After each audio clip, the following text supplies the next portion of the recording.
La la la la la, I'm in love with Locket Johnny. In a Violent Nature was written and directed by Chris Nash, who has done some projects including ABCs of Death 2, Electric Alphabet Boogaloo. Check out his IMDb page for the full list of his work. And this centers around a group of people that end up disturbing the long dormant body of Johnny. After taking a locket, he is resurrected and he goes on a killing spree, just killing people as he pleases. Why? Because slasher. But the twist on this slasher is we follow the killer every step of the way, literally every step of the way, through the central Ontario wilderness and a couple houses and some roads. And that's really about it right there. There are some kills. Obviously, in a slasher movie, you need that. And this movie has received quite a bit of hype. A lot of hype. I mean, quite a bit. To the point I was seeing trailers for this as far back as January and like, okay, I'll check this out. It's from IFC Films. I believe it's going to be on Shudder at some point. It's getting a limited theatrical release.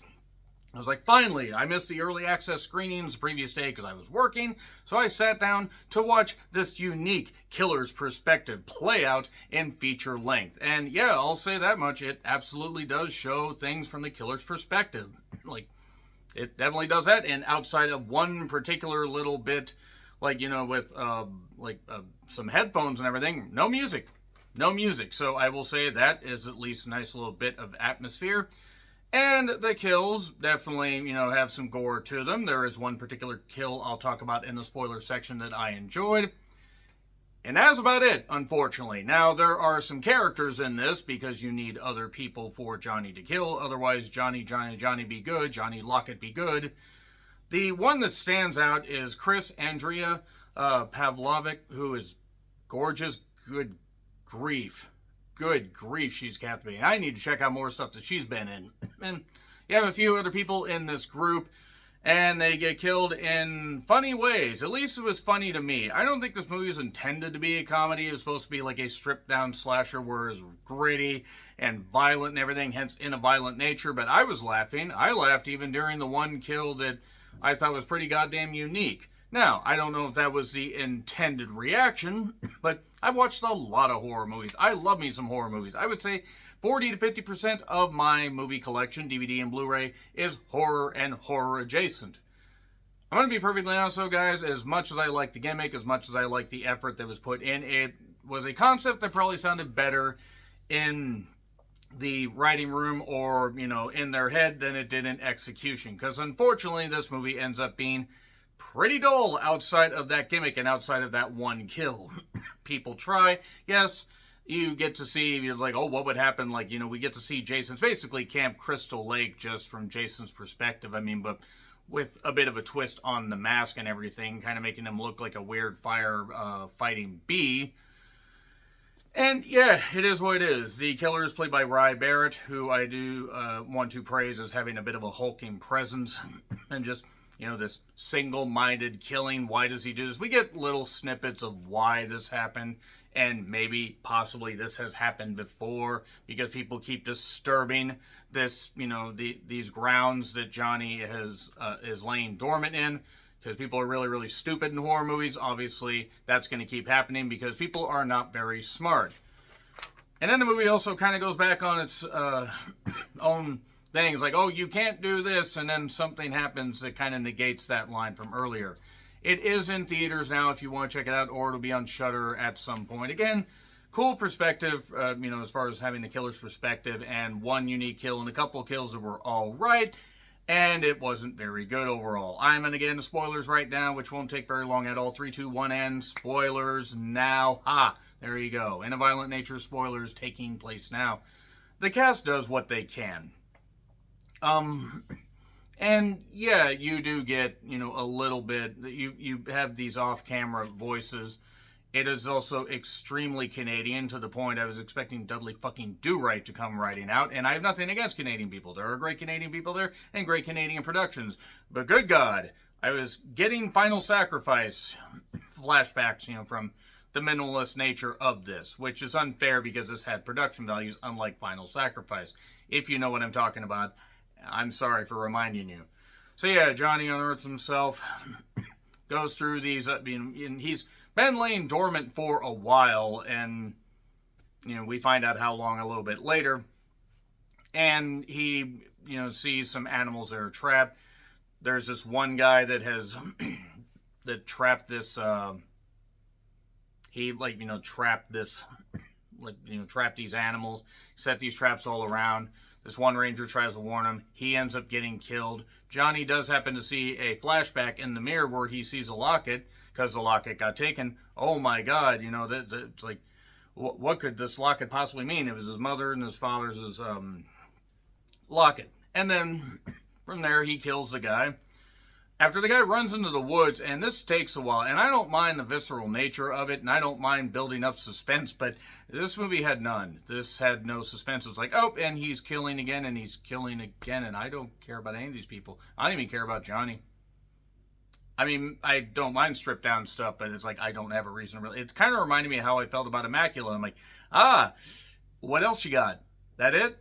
Okay, we'll just keep going. At least it's short, I will say that much. And he kills the guy.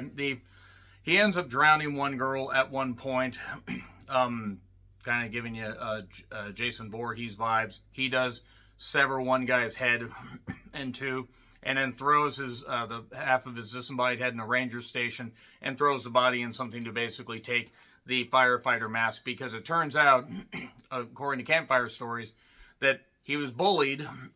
His father worked at a store, and this logging company was bullying Johnny because he was a bit of a slow individual. Don't bully people because they're slow. Just want to say that. And his childhood trauma haunted Johnny. One of the logging guys, I think, got injured tripping on one of his toys.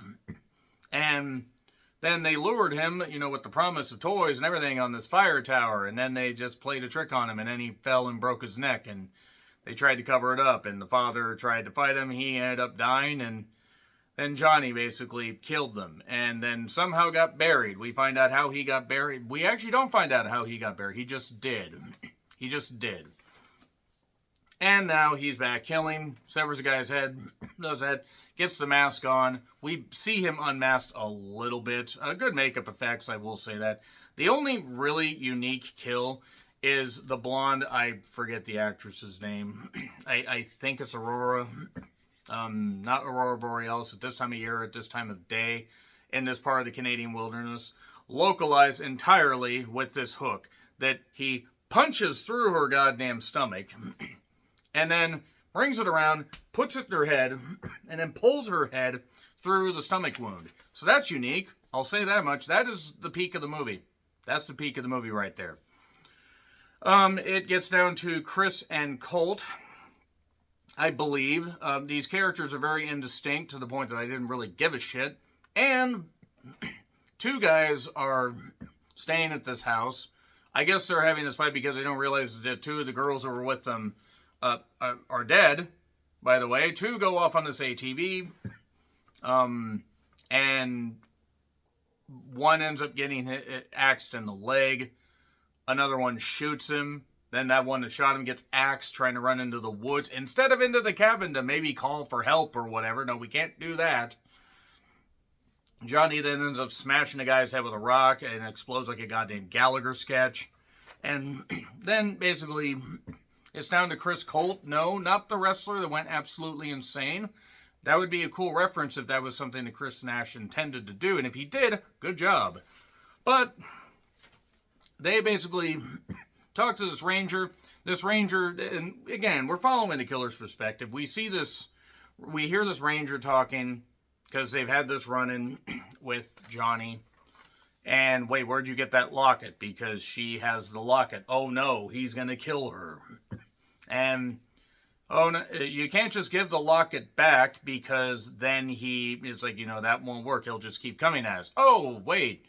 I need to shoot him. It turns out that my dad actually had something to do with this, or my dad told me about this, and he has been buried for 10 years. By the way, this whole thing that happened a while ago was about, I think about, 50, 60 years, I think about 60 years actually, if I think about it.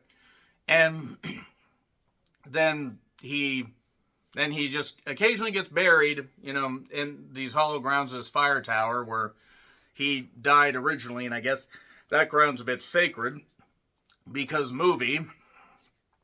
And then the Ranger gets killed in a funny way because instead of the one guy being smart and getting the chains and wrapping them around him like, the sheriff said, or the deputy said, nope, can't do that. Or the Ranger says do that. He ends up fighting with him over the gun. Then he gets his hand broken and Johnny gets on top of him and snaps his spine. But he's still alive. And then he severs his arm or his hand and then his head with, a little stump slice thing, logger deal. Woodsy, whose Woodsies are, I have no clue.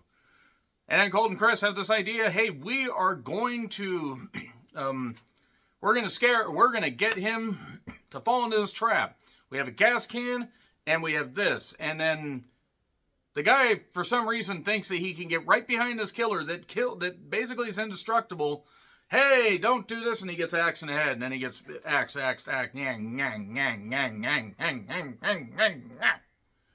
And then Chris leaves the locket on the gas can and runs away. And then ends up with a stick through her leg, gets rescued by a girl, or an older woman, and then they drive off, and the older woman is telling her about this story about her brother who was a game warden, and he had a bear eat starting to eat like the back of his head. Maybe it was a bear, maybe it was Johnny. Who the hell knows? Maybe Johnny's a cannibal.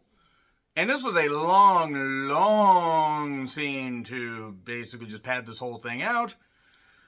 And then they stop to get this, they stop to, basically get the wound like with a tourniquet, and Chris is freaking out, oh my god, oh my god, oh my god, and then they're driving away, and then the locket's off the gas can because Chris left it there, and there you go. I went longer than I thought I was going to, but I had to talk about some things. But yeah, besides that hook head through the goddamn deal, and the gimmick that got really stale really quickly, yeah, this wasn't good. I'm sorry, it wasn't good. Watch it, see how you feel. Let me know your thoughts in the comments. Like, share, subscribe, Twitter handle in the description. I'm John Rentlin. I'll see you soon.